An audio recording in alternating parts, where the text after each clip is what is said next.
Kenapa biofiction? Kenapa bukan picture gitu, tapi fiction? Karena memang dalam penulisan naskah dramanya kita juga peserta itu dalam membangun naskahnya itu juga menggunakan imajinasi, khususnya data-data yang tidak tercatat dalam sejarah.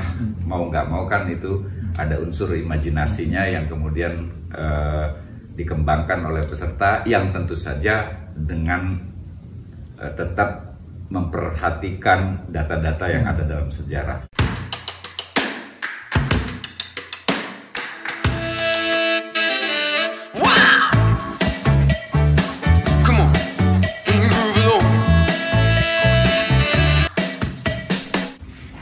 Selamat berjumpa kembali teman-teman pecinta teater di Lampung, khususnya Indonesia umumnya, teman-teman Lampung Kultur. Pada tanggal 20, 21, dan 22 Oktober kemarin di Gedung Kesenian Dewan Kesenian Lampung, Teater 1 Lampung mengadakan festival teater biofiction. Kemarin ada 6 grup yang pentas mengangkat kisah beberapa sastrawan penulis Indonesia yang telah meninggal dunia. Nah, pada kesempatan ini kita akan ngobrol dengan Bang Iswadi Pratama, pimpinan Teater 1 yang juga ketua penyelenggara festival biofiction tersebut, soal apa sih itu festival teater biofiction, kemudian dan lain-lain lah. Selamat jumpa, Bos. Selamat jumpa. Ya, jadi apa itu, Bos? Festival teater biofiction. Bisa dijelasin itu latar belakangnya, cerita, kemudian angkat soal apa, terus kenapa biofiction dan kenapa tidak festival teater yang lain? Ya, ini program yang sebenarnya dilaksanakan Teater 1 sudah selama 2 tahun berturut-turut. Jadi program ini mendapatkan bantuan pemerintah dari Balai Bahasa Pusat ya. Tahun pertama, tahun lalu kita sudah menyelenggarakan sayembara dan workshop penulisan lakon yang berbasis kepada kisah hidup tokoh-tokoh sastra di Indonesia. Siapa aja itu? Di antaranya ada Hamka, ada Idrus, Hairil Anwar, kemudian ada Utuy Tatang Sontani, ada Pram Mudia Anantatur, dan beberapa tokoh lainnya. Nah, dari sana terpilihlah 8 peserta yang kemudian mereka mengikuti workshop selama 10 hari. Workshop penulisan? Workshop penulisan tahun lalu, workshop penulisan lakon, sampai menjadi naskah utuh gitu. Nah, tahun ini naskah-naskah itu kita festivalkan dalam bentuk pertunjukan. Jadi dialihwahanakan. Dialihwahanakan dari sastra drama ke teater, ke atas panggung menjadi pertunjukan. Itu yang kita kerjakan selama 2 tahun ini, dan kemarin baru aja berlangsung. Ada 6 grup yang kemudian kita pilih untuk memainkan 6 di antara 8 naskah itu. Hasil kurasi oleh panitia. Apa saja itu yang kemarin tampil? Kemarin itu kelompok-kelompok yang tampil itu ada dari Bandar Lampung, ada Teater Kurusetra, Teater 11, kemudian dari Kabupaten Lampung Utara itu ada Teater Sangkar Mahmud, ada Teater Jabal dari Kabupaten Tanggamus, ada Teater Gauri dari Lampung Barat, dan ada Teater Gerilya dari Lampung Selatan. Ada 6 kelompok ini yang memainkan lakon-lakon itu. Nah, kenapa biofiction gitu? Kenapa biofiction? Kenapa bukan festival teater? Apa penting atau istimewanya? Apa istimewanya? Mungkin kita ngomong dulu soal nama biofiction. Kalau di film kan kita mengenal biographical pictorial gitu ya, pic pakai P. Nah, kita memiuhkan istilah itu bukan picture tetapi fiction gitu. Kenapa biofiction? Kenapa bukan picture gitu tetapi fiction? Karena memang dalam penulisan naskah dramanya kita juga peserta itu dalam membangun naskahnya itu juga menggunakan imajinasi, khususnya data-data yang tidak tercatat dalam sejarah. Mau nggak mau kan itu ada unsur imajinasinya yang kemudian dikembangkan oleh peserta, yang tentu saja dengan tetap memperhatikan data-data yang ada dalam sejarah.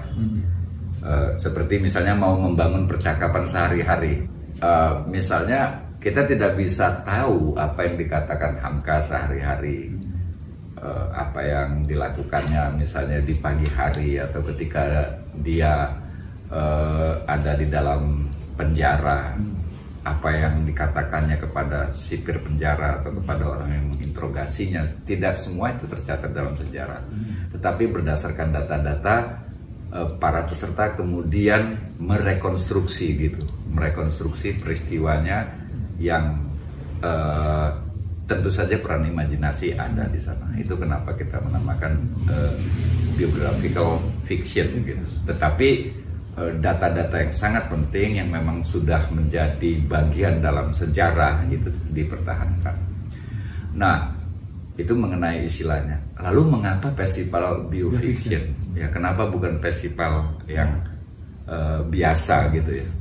Pertama, kita melihat bahwa sebagian besar masyarakat kita itu interestnya kemana sih? Kita itu kan tidak punya interest kepada sosok-sosok intelektual, publik gitu, kepada ilmuwan, kepada seniman. Interest masyarakat kita sekarang ini pada orang yang punya kekuasaan, orang yang punya duit, orang yang punya modal gitu. Interest sebagian besar masyarakat ke sana gitu. Dan lalu itu yang pertama. Yang kedua, di kalangan generasi Z gitu, di kalangan generasi muda, interest mereka ini kepada sosok-sosok tokoh-tokoh yang berasal dari dunia fantasi, dari luar, dari komik-komik yang ada dari Jepang, Korea dan lain sebagainya. Apakah itu salah? Tentu saja tidak. Karena kita memang hidup di era yang global, itu memang bisa terjadi. Tetapi kita pertama-tama ingin membangun interest masyarakat terhadap figur-figur, kepada sosok-sosok intelektual publik yang pernah hidup, pernah ada di dalam sejarah kita, yang mereka ini perannya sangat besar gitu. Itu kenapa kita memilih tokoh-tokoh sastrawan ini, karena mereka adalah intelektual publik ya. Kalau pakai istilah Gramsci mungkin mereka intelektual organik ya. Nah, kita ingin membangun interest itu, Ri. Pertama, yang kedua, interest kepada ilmu gitu, kepada pengetahuan. Nah, ini yang mau kita bangun gitu. Dan ketiga itu bagaimana membangun budaya riset di tengah masyarakat kita, terutama para pelaku seni, seniman ya, bahwa kesenian itu tidak semata-mata mengungkapkan perasaan, emosi, naluri. Kerja-kerja kesenian itu sama dengan kerja-kerja para ilmuwan gitu, which is true gitu, bahwa ilmuwan atau seniman itu memang menempuh jalan sunyi gitu.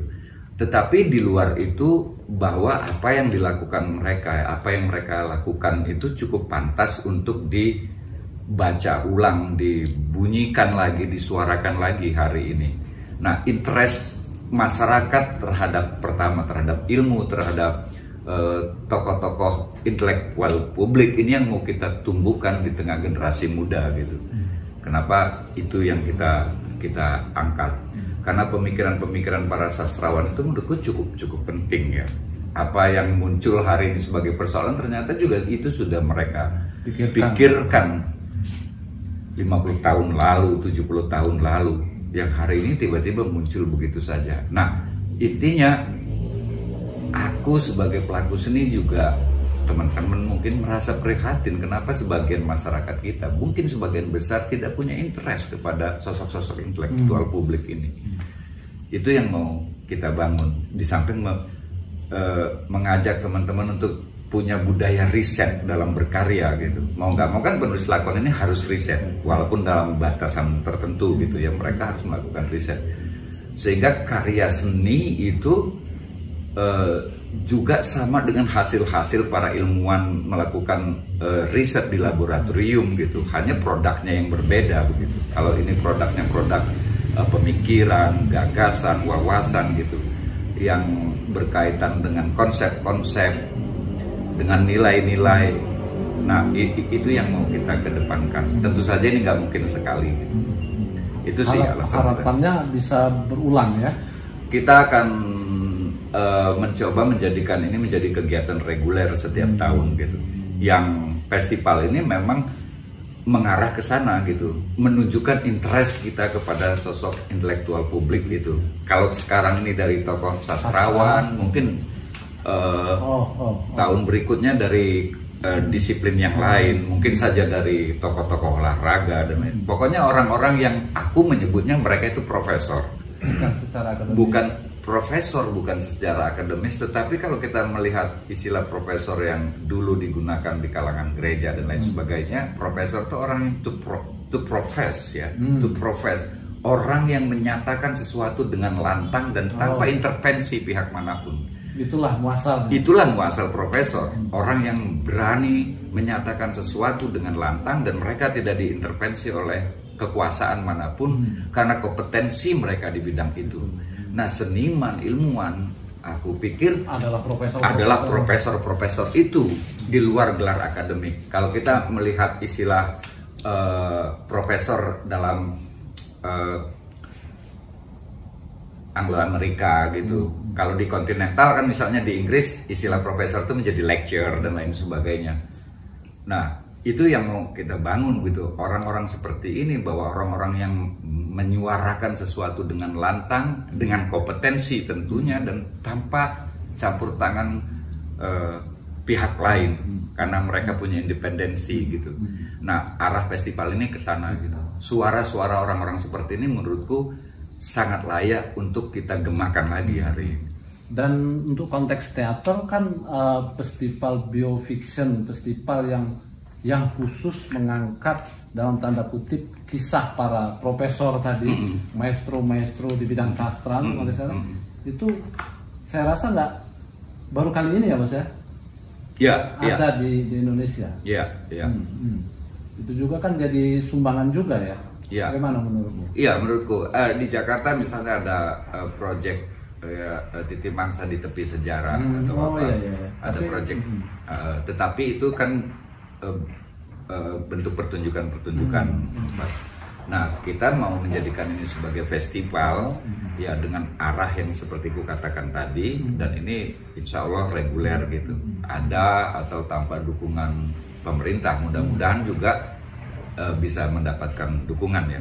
Tetapi kita nggak bergantung dengan itu. Misalnya tahun depan kita akan berusaha tetap melaksanakan festival biofiction ini gitu. Ya.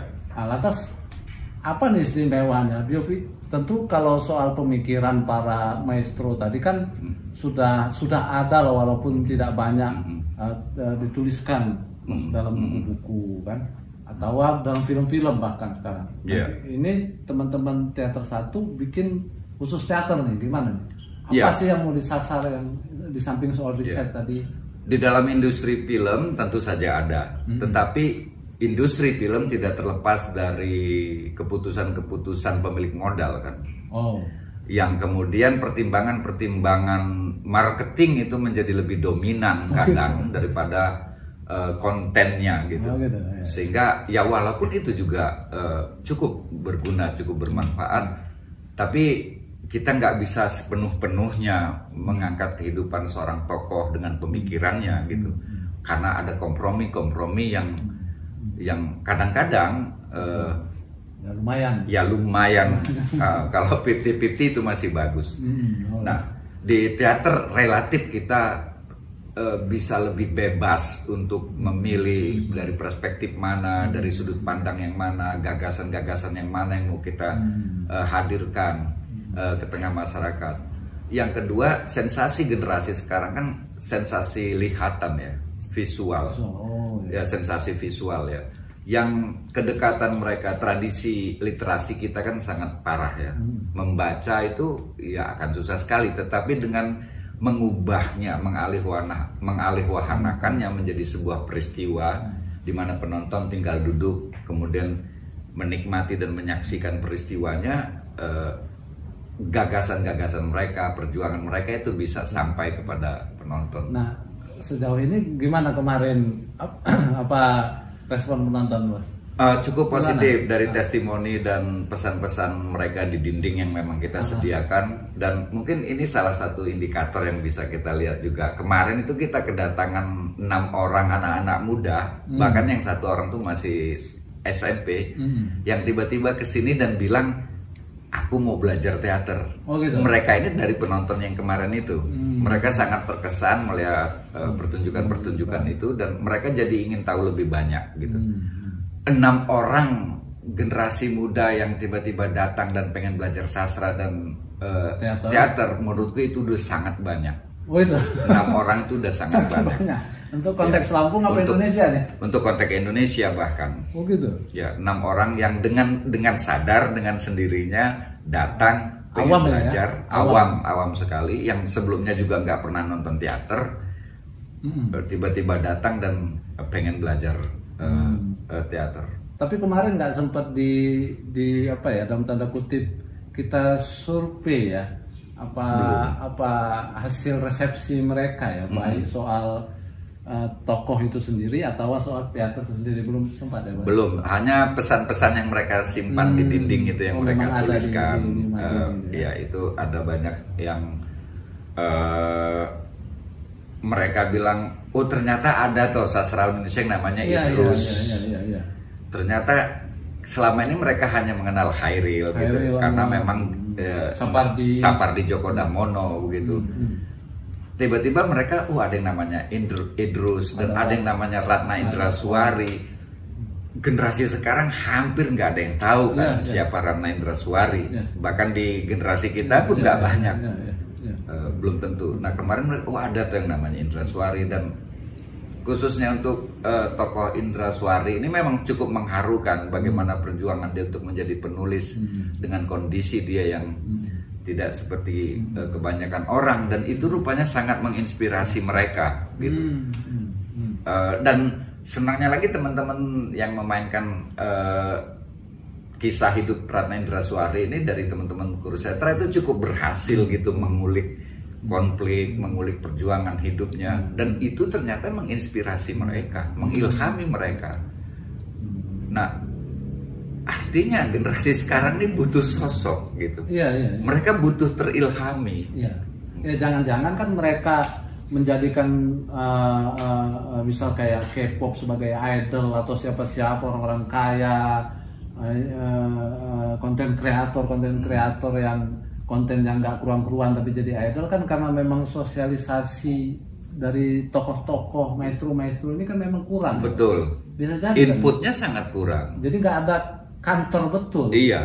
Bahkan misalnya dalam kesempatan lomba-lomba monolog untuk tingkat SLTA dan lain sebagainya, seakan-akan ada tema yang harus meladeni, yang harus dicocok-cocokkan dengan dunia atau imajinasi mereka saat ini. Oh gitu. Sehingga harus ngomong soal TikTok, harus ngomong soal, ya bukannya itu nggak perlu, tetapi ya ngapain lagi, itu memang keseharian mereka. Aku kira fungsi karya seni justru menantang mereka untuk melampaui dirinya, untuk terilhami kan, supaya mereka terinspirasi, terilhami. Maka ketika kita sajikan cerita yang cukup serius kan, sesungguhnya sangat serius, cerita tentang Ratna Indraswari itu dengan dan lain-lain. Iya, dengan perjuangan hidupnya yang sama sekali tak nyaman, tak indah, itu justru menginspirasi mereka gitu. Mereka ternyata bisa gitu. Artinya benar kata Ari bilang tadi, inputnya yang sangat minim gitu. Kalau bakat itu kan universal kan. Dalam diri setiap orang punya bakat lah, tetapi kesempatannya tidak universal. Nah, kesempatan untuk generasi sekarang mengaktualisasikan diri di bidang apa dan lain sebagainya, itu mereka kan seperti nggak punya kompas mau kemana gitu. Dan sosialisasi dalam tanda kutip, pengenalan orang-orang pemikir-pemikir hebat di Indonesia ini kan lumayan efektif rupanya lewat teater ya Bos, Betul. ya? Dan aku berkaca juga, aku melihat apa yang dilakukan teman-teman komunitas Berkat Yakin juga dengan video puisi. Ternyata mereka bisa gitu. Mereka dengan cara itu walaupun nggak pernah terpikir sebelumnya di dalam benak mereka untuk membaca puisi, tetapi dengan adanya itu mau nggak mau mereka membaca puisi. Kemudian itu perlahan-lahan kan akan membangun interest dalam diri mereka. Jadi kita nggak boleh buru-buru menyalahkan generasi Z. Iya, itu kan ya, mereka kurang. begitu karena memang inputnya kurang gitu loh. Mereka lahir sudah ada YouTube, mereka lahir sudah ada teknologi, gadget. Mereka tidak lahir di era agraris seperti kita gitu yang bangun pagi dengar suara burung kutilang atau sudah ada. Nah, inputnya yang kurang gitu. Berarti kalau pun ada yang disalahkan pemerintah mungkin ya? Iya. Aku kira negara itu sangat bertanggung jawab dengan membiarkan saja kan. Iya. Rumah kita ini kemasukan tamu. Iya. Bahkan universitas terjadi antagonisasi di tingkat universitas menurutku. Oh gitu. Gimana menurut? Ya, misalnya begini. Untuk kau menjadi dosen kau perlu tanda tangan kementerian kan, pusat gitu, central government itu harus memberi tanda tangan untuk orang jadi dosen. Lah kalau misalnya bidangnya itu tidak linear, interdisipliner misalnya, bagaimana mungkin mereka mau tahu gitu? Dan betapa sulitnya birokrasi itu. Nah, kenapa itu tidak diberikan menjadi hak otoritatif universitas gitu? Dan kenapa? Jadi universitas di Indonesia itu di bawah kontrol central government gitu. Kebijakan-kebijakannya pun harus selalu merujuk ke sana. Sentralistik sekali. Iya. Nah, menurutku itu parameter bagaimana pendidikan kita ini punya masalah yang sangat besar. Paradigma pendidikan kita. Kita tahu bahwa di awal abad modern misalnya, ketika di Perancis kaum marginal dan non aristokrat itu disingkirkan dari perguruan tinggi. Kemudian muncul yang namanya Penny University. Nah, Penny University ini atau La Salon kalau di Prancis. Nah, justru di salon-salon ini di Penny University inilah berkumpul intelektual organik tadi yang ini menjadi cikal bakal revolusi Prancis. Nah, aku berpikir bahwa komunitas-komunitas seni bisa memainkan peran seperti itu. Menciptakan kantong-kantong kan? Iya. Salon-salon. Salon-salon itu tempat di mana kaum intelektual, orang-orang yang punya interest kepada pengetahuan, kepada problem bangsa ini mau kemana, itu bertemunya di situ gitu. Ketika universitas memang menjadi mandul gitu. Universitas tidak menjadi gelanggang tempat pertarungan ide, gagasan. Nggak ada lagi. Dosen-dosen nggak ada yang nonton pertunjukan. Nggak ada. Diskusi sastra, teater. Dosen-dosen itu cukup puas dengan ngajar, terus kemudian ya itu. Aku tanya kan mandul sekali gitu. Universitas. Nah, maka ketika itu terjadi, maka alternatif ini harus ada gitu. Bahwa komunitas-komunitas seni harus menjadi Penny University atau menjadi salon-salon tempat berkumpulnya para intelektual, para pemikir yang dari sana kemudian gagasan-gagasan, ide-ide mengenai kebangsaan ini bisa lahir dari sana. Artinya menjadi logis sekali kalau negara mensupport komunitas-komunitas seni untuk kalau negaranya waras. Ya, ini asumsinya negaranya waras ya. Kalau nggak waras, nggak bisa. Ya, kalau nggak waras, marilah kita terus bergerilya gitu. Tapi balik lagi ke soal itu tadi, Gen Z tadi, kata kuncinya berarti inputnya kurang. Sangat kurang. Counter culture-nya itu nggak ada. Counter gagasan, counter idol. Iya, nggak ada.